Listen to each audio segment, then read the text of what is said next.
உங்களை அகாடமிசி. நான் இப்போ உங்கள்கிட்ட ஒன்று சொல்ல போகிறேன், கதை சொல்ல போகிறேன். ஜஸ்ட் இமேஜினேஷன், யாரும் தப்பாக எடுத்துக்கணும்.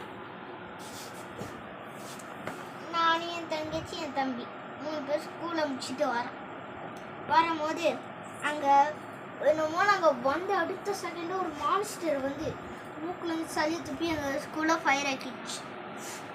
அப்போ வந்து ஒரு மழை தூரும் போது அப்படியே போய் அது அனுப்பிச்சிச்சு அந்த இது.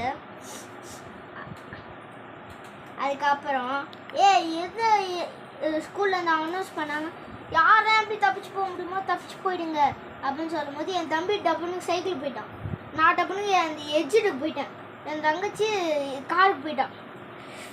அப்போ போகும்போது அண்ணா அண்ணா எனக்கு தான் கார் ஓட்ட தெரியாது அப்படின்னு சொல்லும் போது ஐயோ இந்த தலைவலியை வேற கூப்பிட்டுட்டேனா அப்படின்னு நினச்சிட்டேனா டபக்குன்னு ஓடி வந்து நான் அந்த காருக்குள்ளே ஏறிட்டு டபக்குன்னு நான் எனக்கு தெரிஞ்ச அளவுக்கு ஓட்டிட்டு நல்லா அங்கே இடிச்சு இங்கே இடிச்சுலாம் கொண்டு வந்துட்டு கரெக்டாக வீட்டுக்கு நின்றுப்பாட்டேன்.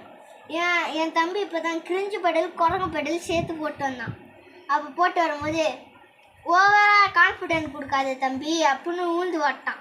நானும் ஏன்னா எனக்கு தலைவலியே தெரியுங்க அப்படின்னு சொல்லிட்டு அந்த வீட்டுக்கு கூப்பிட்டு வந்தேனா டப்புன்னு வீட்டை உடச்சு விட்டான்ல. வீட்டை உடச்சோன்னே மான்ஸ்டர் அப்படின்னு கூப்பிடும்போது தளபதி விஜய் வணக்கம் தலை அப்படின்னு சொல்லி வந்து இந்த மான்ஸ்டரை தூக்கி போட்டு மிதிக்கிறாரு. மிதித்த உடனே அந்த வீடு இப்படி சொட போட்டனே வந்துச்சு. வந்த உடனே அப்போ நான் என்ன பண்ணேன்னு தெரியாமல் டப்புன்னு வீட்டுக்கிட்ட ஓட்டு போயிட்டேன். அவ்வளோதான்.